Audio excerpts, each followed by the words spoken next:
Apa khabar semua? Alhamdulillah. Malam ini adalah malam yang akhir untuk kita mengadakan ceramah bagi kempen pilihan raya Pelangai yang sedang pun berlangsung sekarang ini. Jam 12:30 malam, semua parti-parti yang bertanding dalam pilihan raya kecil Pelangai ini tidak dibenarkan lagi untuk membuat apa-apa kempen.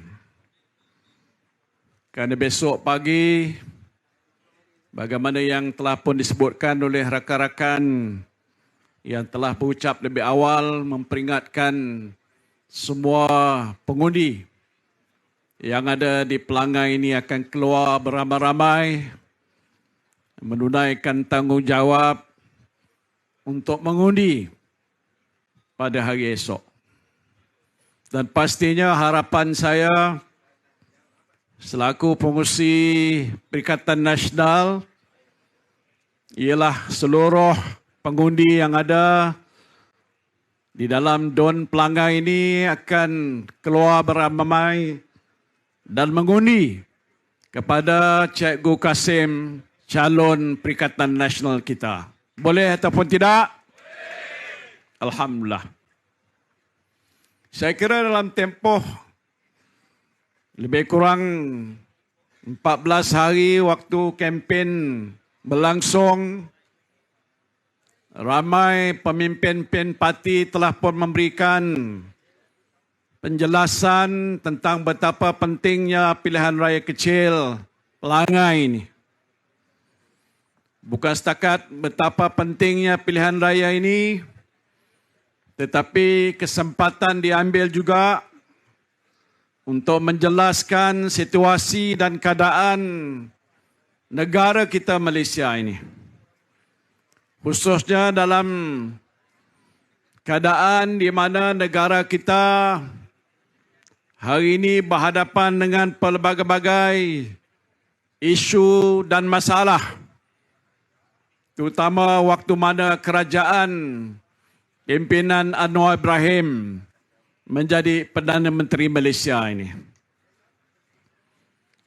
Saya yakin dan percaya dalam tempoh yang hampir lebih 10 bulan telah pun berlalu, rakyat jelata khususnya di Pelangai, malahan di seluruh negara telah dapat menilai sejauh mana keupayaan kepimpinan kerajaan perpaduan yang dipimpin oleh Anwar Ibrahim dan Zahid Hamidi ini. Tadi telah pun dijelaskan oleh Yang Amat Berbahagia Tun Dr. Mahathir Mohamad, seorang negarawan terulung yang telah pun menjadi Perdana Menteri dalam suatu jangka masa yang panjang. Pengalaman beliau yang amat berguna yang boleh kita jadikan sebagai iktibar dan sandaran melihat situasi dan keadaan yang sedang berlaku dalam negara kita pada hari ini. Rakyat tertekan, negara berhadapan dengan suatu krisis, berbagai-bagai krisis.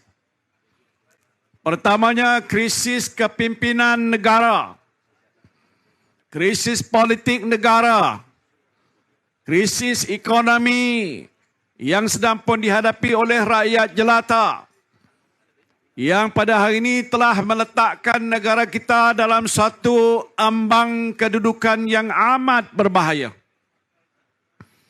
Kalau situasi dan keadaan ini berterusan, saya tidak mahu nak meramalkan bagaimana Malaysia dalam tempoh bukan lama, setahun dua yang akan datang.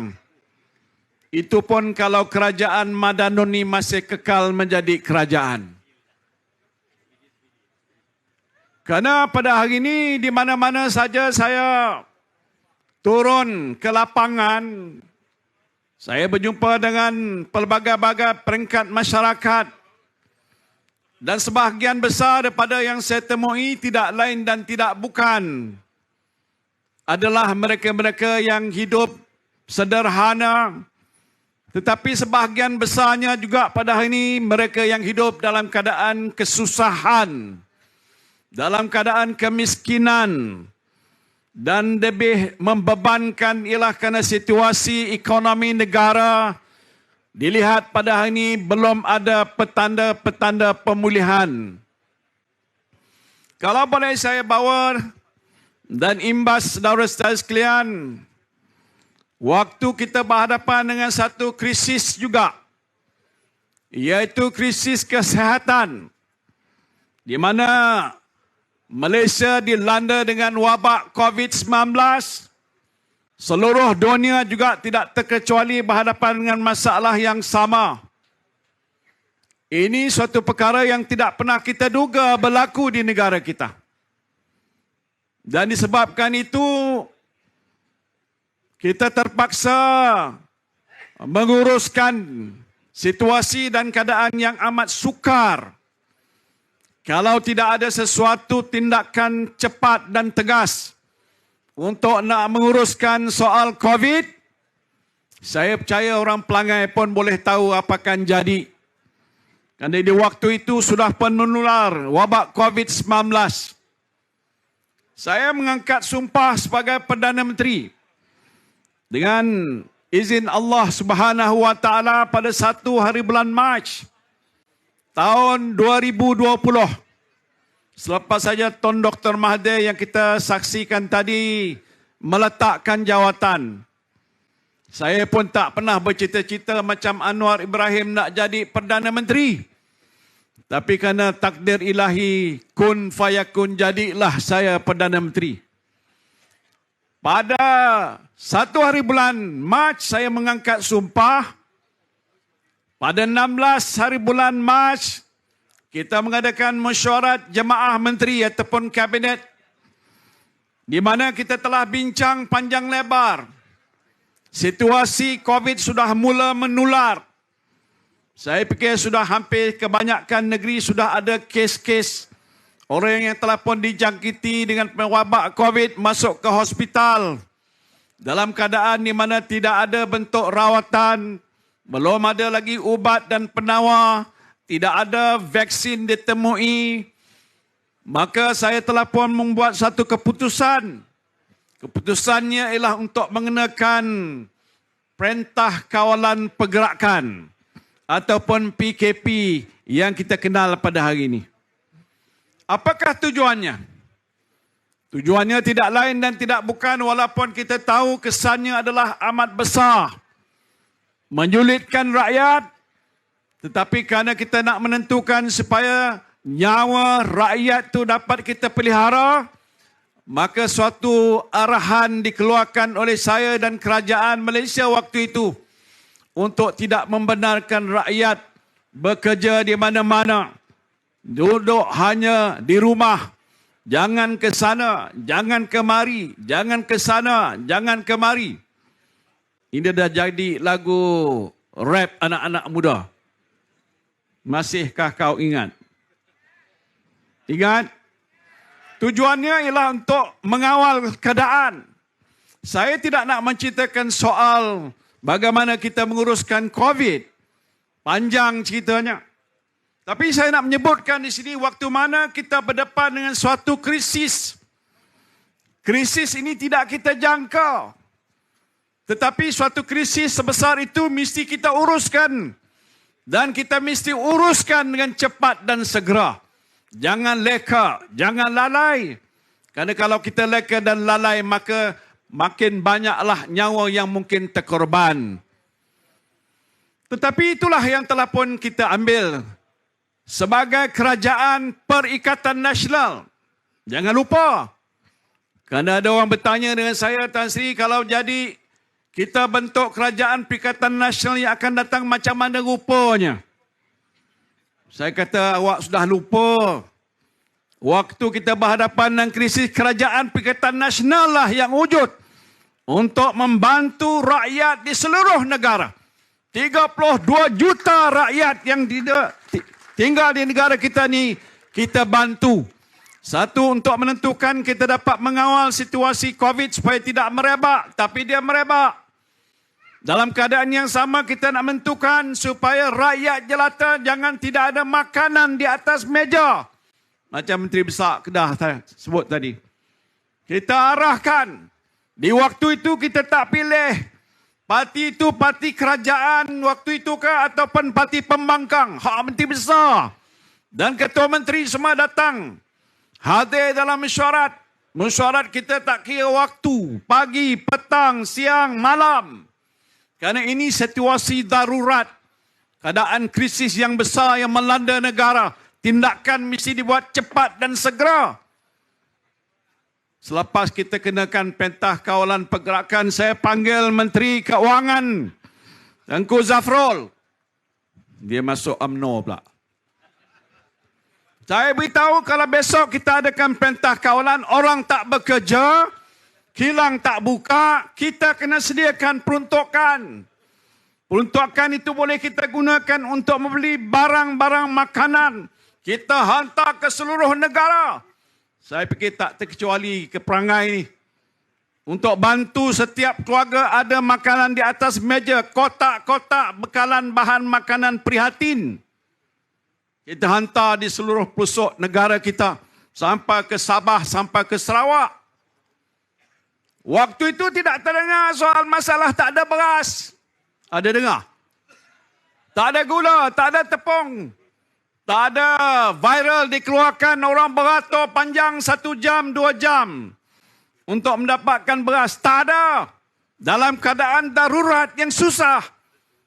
Kerajaan Perikatan Nasional yang saya pimpin waktu itu bertanggungjawab untuk membantu dan membela nasib rakyat. Alhamdulillah berkat doa kita. Selepas selesai masalah COVID dan juga menguruskan ekonomi negara, Bank Dunia, bukan bank di Malaysia, Bank Dunia memberikan satu kenyataan dalam tempoh 3-4 bulan yang lepas bahawa tindakan Kerajaan Perikatan Nasional waktu itu telah pun menyelamatkan ekonomi negara kita. Telah pun menyelamatkan nyawa rakyat kita. Dan bentuk bantuan-bantuan yang kita sampaikan dapat disampaikan seluruh pelosok negara kita dan tidak ada pihak yang terkecuali, termasuklah orang-orang asing yang ada di dalam negara kita. Saya nak mencerita soal ini sebagai suatu ulangan tayangan cerita yang telah pun kita sama-sama lalui. Tentang bagaimana bila mana negara berhadapan dengan suatu krisis, mesti tindakan cepat dibuat. Sekarang tidak ada lagi COVID, walaupun saya dah dengar kemungkinan COVID boleh berulang lagi. Tapi doakanlah tak berulang lagi. Masalah ekonomi taklah sekadar waktu dulu kita sekat dan kita tidak benarkan kilang-kilang. Malahan banyak pihak-pihak yang bertanggungjawab tidak dibenarkan untuk menguruskan kegiatan-kegiatan ekonomi kerana nak menyekat daripada penularan wabak COVID-19. Sekarang sudah selesai. Walaupun kesan daripada masalah itu ialah ramai orang jatuh miskin. Dulu dipanggil 40% orang yang di bawah sekali ini dalam kategori orang-orang yang miskin. B40 katanya. Selepas COVID-19, sebenarnya peratusan orang sudah miskin, bilangannya sudah bertambah. Daripada B40, hari ini ada yang mengatakan sudah jadi B61. Mana setiap 100 orang, 61 orang ini sudah dikategorikan sebagai golongan yang miskin. Ataupun miskin tegar. Ataupun yang papa ke dana disebabkan oleh kesan wabak COVID ini. Tetapi malangnya, ini apa yang kita lihat pada hari ini. Selepas kita telah menguruskan soal itu, kita fikir patut ekonomi kita cepat pulih. Peluang pekerjaan dapat disediakan dengan lebih banyak. Rakyat patutnya keadaannya sudah pun balik semula seperti sedia kala. Malahan boleh mendapat pendapatan yang banyak. Dan tidak timbul masalah kekurangan bekalan, masalah inflasi dan sebagainya. Tetapi malang 1000 kali malang. Bila mana kerajaan Madanon Setengah orang panggil kerajaan luar tabi'i. Yang ada pada hari ini naik. Dia tidak menguruskan soal-soal yang penting yang patut diuruskan cepat. Saya ada pengalaman banyak, saudara. Kalau masuk tempoh-tempoh waktu mana saya memegang jawatan-jawatan hampir semua kementerian. Walaupun tak semua, sebahagian besarnya saya sudah ada di situ. Hampir 50 tahun. Tapi bila saya melihat Anwar Ibrahim memimpin negara, saya juga salah. Tanggapan saya waktu dulu dia ni paling hebat. Macam semua orang kata dulu kita pakai dia hebat. Tun Mahathir tadi berucap, Anwar dulu tak masuk UMNO. Lepas tu dia masuk UMNO. Saya waktu dalam pemuda UMNO dulu diminta sokong Anwar Ibrahim. Pasal Anwar Ibrahim inilah the star, the rising star, bintang yang sedang pun bergemerlapan. Sokonglah dia. Kami ni ikut arahan daripada Presiden Parti. Itu Datuk Suhaimi Kamarudin Ketua Pemuda. Anwar masuk, kita pilih Anwar Ibrahim jadi Ketua Pemuda. Memang hebat, berucapnya, mulutnya keluar api, menyala-nyala. Hebat, memang kita sesiapa pun yang agak dengar, agak terpegun dan terpengaruh. Itu riwayat waktu zaman awal-awal dahulu. Dan kalau antara orang yang paling rapat, rakan, sejawatan dan sejawat, yang paling rapat dengan Anwar, saya sendiri. Waktu dia berhadapan dengan masalah politik, kita dengar dia dah dipecat sebagai timbalan Perdana Menteri. Besok 2 hari lepas itu Majlis Tertinggi UMNO buat keputusan memecat dia sebagai timbalan Presiden Parti. Orang yang pergi melawat dan menziarahi dia seorang saja menteri. Saya pergi melawat dia pasal hubungan kami adalah agak yang paling rapat lain. Yang lain tak pergi melawat. Lepas tu saya jumpa Dr. Mahathir di kediaman dia di Sri Perdana yang lama. Saya beritahu Tun, minta maaf semalam saya pergi tengok Anwar Ibrahim. Pasal dia kawan saya. Dia kata Anwar pun kawan saya. Maksud saya tadi untuk beritahu jangan dia silap. Kerana saya berbuat sesuatu yang tidak diduga. Pergi jumpa orang yang telah dipecat oleh pihak Presiden Parti dan Perdana Menteri. Begitu rapat hubungan saya dan saya tahu cerita dia. Tetapi malang sekali bila dia sudah menaik kedudukan dia sebagai Perdana Menteri yang disebutkan oleh ramai tadi yang saya tak nak ulang, permasalahan negara tidak selesai. Bukan soal dia bohong tu satu hal. Tetapi tak menjalankan tugas amanah. Sehingga hari ini masalah negara menjadi masalah yang lebih tenat. Ada orang rojok pada angka-angka ya.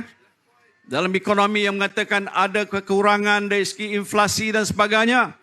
Tetapi kenyataan yang saya tahu di peringkat bawah, masalah ini masih merupakan masalah yang besar. Yang sampai hari ini tidak ada bukti yang jelas bahawa kerajaan perpaduan yang ada pada ini mampu untuk menguruskan negara. Jadi oleh sebab itu, pelangai ini merupakan satu peristiwa penting untuk penentuan apakah sikap rakyat Malaysia yang akan teruji di pelangai ini esok. Sama ada akan memberikan sesuatu dokongan dan sokongan kepada kerajaan perpaduan pimpinan Anwar Ibrahim dan Zahid Hamidi ataupun sebaliknya. Keputusan inilah yang saudara-saudara hendak lakukan besok. Tetapi kalau jelas terbukti bagaimana yang telah pun disebutkan oleh rakan-rakan saya lain, dia tidak berupaya dan dia tidak mampu. Bermakna siapa saja yang bergabung dengan Anwar Ibrahim, Barisan Nasional dan juga PH ini, maka rakyat Pelangai hendaklah tolak dan jangan beli satu undi pun pada pihak calon di sebelah sana. Boleh atau tidak? Boleh? Ini kewajipan kita. Kerana bagaimana yang telah pun disebut dan saya juga sebut di tempat yang lain di Pelangai ini. Dalam situasi keadaan yang begitu sukar, tadi cerita soal beras. Saya juga pernah jadi Menteri Pertanian dan Industri Asas Tani. Kedah adalah pengeluar beras yang terbesar di negara kita. Terima kasih, thank you kepada Menteri Besar kita yang ada di sini. Masalah ini tak pernah berlaku dalam sejarah negara. Waktu dulu pun ada krisis-krisis, tapi tak pernah berbangkit tentang soal apa sebab beras kurang bekalan di pasaran. Kemarin saya sebutkan juga di Cemomoy, kalau tak silap saya, macam mana tindakan kerajaan, menteri yang bertanggungjawab untuk menyelesaikan masalah beras. Buat sementara ini pasal apa? Menteri Perdagangan Dalam Negeri dan juga apa dia panggil ni? Keterjaminan Makanan. Itu Menteri Pertanian. Menteri Perdagangan Dalam Negeri dan Kos Sara Hidup. Selepas Allahyarham Salihuddin Ayub meninggal dunia, dah ada pilihan raya kecil dah. Dipulai beberapa hari yang lepas. Tapi tak ada menteri diberikan tugas dan tanggungjawab. Maknanya apa yang Perdana Menteri patut buat, saya tak nak mengajar, tapi saya pernah jadi Perdana Menteri. Dia isilah jawatan itu. Kalau tak ada rombakan besar pun, letakkan seorang menteri tertentu untuk menjawat jawatan itu. Makna ada orang yang bertanggungjawab. Dalam keadaan yang ada sekarang ini, sudah ada krisis, tak ada menteri bertanggungjawab. Dia berikan pada Menteri Pertanian.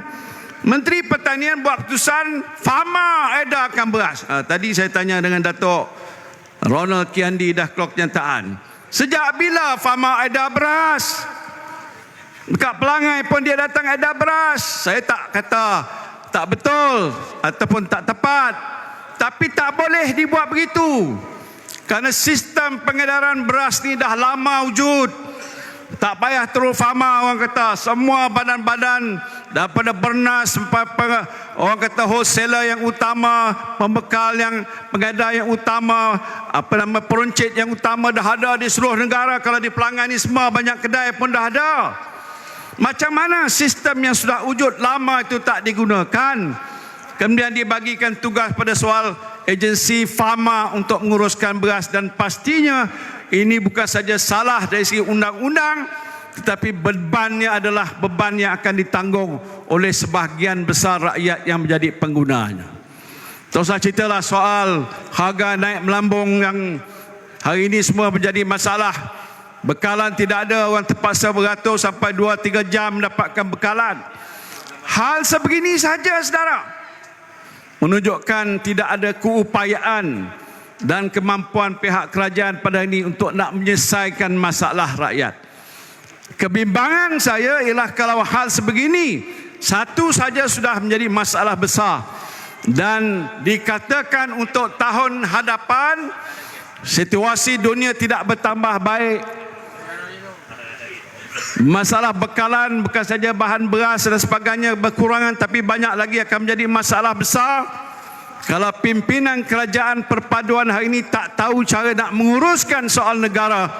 Saya bimbang maka negara akan, orang kata, masuk ke kancah krisis ekonomi yang lebih besar lagi, yang kesannya kepada rakyat jelata adalah amat buruk sekali.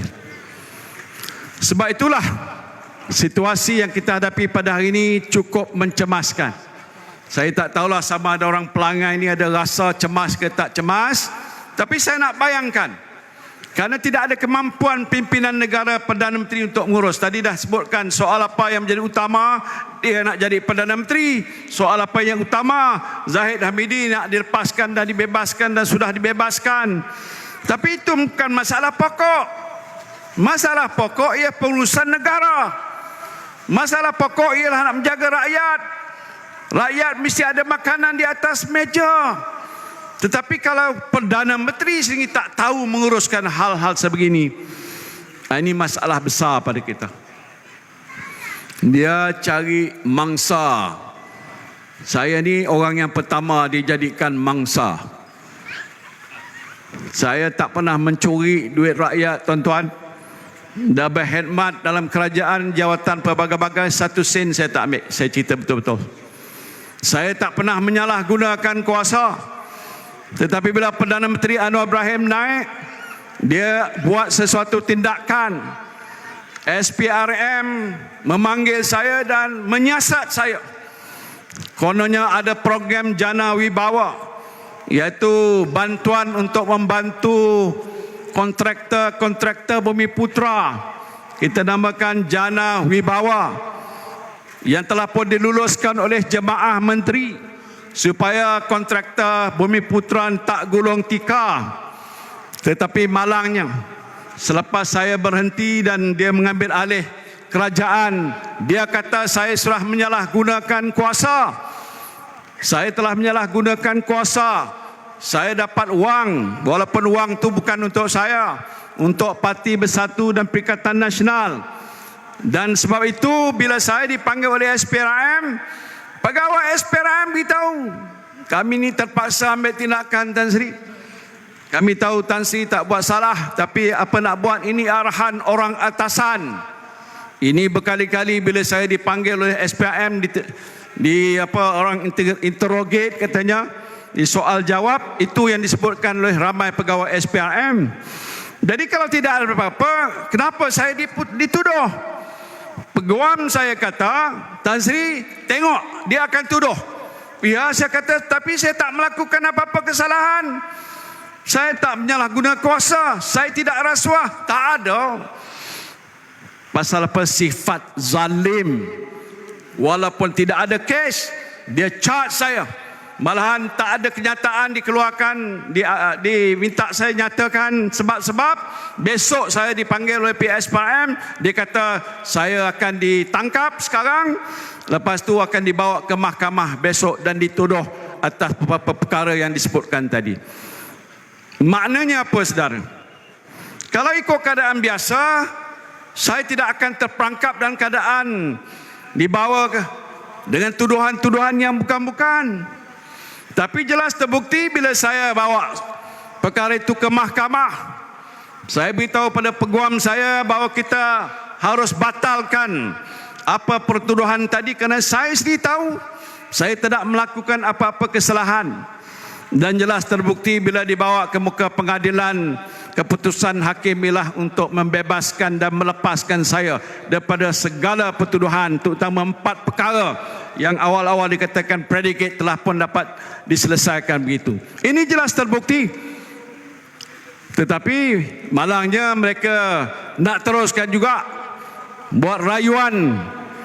Ini saya tak payah nak ceritalah. Rayuan, saya fikir macam mana pun dia nak cari seboleh-boleh mungkin kalau ada sebab musabab. Tapi saya yakin bahawa atas sebab saya tidak melakukan apa-apa yang dianggap melanggar undang-undang, insya-Allah pihak mahkamah akan membebaskan saya. Bukan DNAA, bebas dan lepaskan saya dengan izin dan Allah Subhanahu wa taala. Saya nak nyebutkan ini bukan kenapa tindakan itu dibuat. Hari ini pula tadi saya diberitahu oleh peguam saya, SPRM datang serbu ke pejabat peguam saya. Kenapa nak serbu ke situ? Apa dia kena mana? Ini adalah satu salah guna kuasa. Sedangkan peguam ini adalah peguam saya untuk mempertahankan diri saya. Kenapa pula SPRM pergi sana? Untuk tujuan apa? Memberikan satu gambaran seolah-olah ada sesuatu yang mereka nak lakukan dan mengambil satu langkah yang sewajarnya tidak dibuat. Kerana ini bagi saya adalah suatu salah guna kuasa oleh pihak yang tertentu. Saudara-saudara sekalian, sebab itu bagi saya apa yang telah pun disebutkan oleh rakan-rakan awal, ini masa untuk orang pelangai memberi syarat kepada Putrajaya, kepada Anwar Ibrahim, cukuplah. Jangan teruskan tindakan-tindakan penzaliman yang dibuat itu. Bagilah masa dan tumpuan untuk menyelamatkan negara Malaysia, ekonomi negara kita. Bagilah bantuan-bantuan supaya rakyat yang susah ini dibela. Ini sebab keputusan di Pelangai ini adalah suatu isyarat yang cukup penting.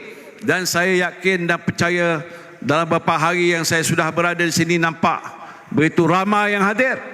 Dan kehadiran itu menunjukkan sokongan yang cukup padu. Dan insya-Allah calon kita Cikgu Kasim ni akan dipilih sebagai wakil rakyat Pelangai yang datangnya daripada Perikatan Nasional. Jadi saudara sekalian, saya harap pagi besok selepas subuh doa panjang-panjang sedikit. Mudah-mudahan semua pengundi yang ada di kawasan Pelangai dibuka pintu hatinya dan ada kesedaran untuk memberikan sokongan pada Perikatan Nasional. Dan selepas itu bila sampai ke pusat pembuangan undi, dimulakan dengan salawat Allahumma salli ala Sayyidina Muhammad wa ala ali Sayyidina Muhammad, dan pangkahlah kepada calon nombor 1 kita, Cikgu Kasim, dan mudah-mudahan dengan sokongan saudara beliau akan mencapai kemenangan yang cemerlang dan menambah 1 lagi kursi di peringkat Don Tinggi Pahang, dan manalah tahu dalam tempoh tak berapa lama lagi kita boleh dapat membentuk kerajaan negeri pula dengan izin Allah Subhanahu wa taala. Jadi saudara-saudara sekalian, saya tak bercerita untuk bercakap lebih panjang. Yang penting saya percaya sebahagian besar yang hadir dalam semua kempen Perikatan Nasional menunjukkan sokongan yang padu. Dan kalau hari ini terbukti dengan jumlah yang begitu ramai hadir pada malam yang kita adakan di sini, maka besok saya harap bila mana SPR mengumumkan putusannya mungkin jam 10 ke 11 malam, maka Cikgu Kasim nanti terpilih sebagai wakil rakyat Pelangai ini, insya-Allah. Sekali lagi saya ucapkan terima kasih pada seluruh jentera Perikatan Nasional yang telah bekerja keras daripada awal lagi. Jangan tidur, jangan balik ke kampung dulu, tunggu sampai besok pilihan raya selesai, dan lepas tu bolehlah balik dengan keadaan yang lega. Tun Mahathir pun dia kata tadi dia boleh tidur dengan lena kerana dia fikir insya-Allah besok kita akan mencapai kemenangan. Jadi terima kasih saya ucapkan pada semua. Wabillahi taufiq wal hidayah. Wassalamualaikum warahmatullahi wabarakatuh. Perikatan! Perikatan! Perikatan! Takbir!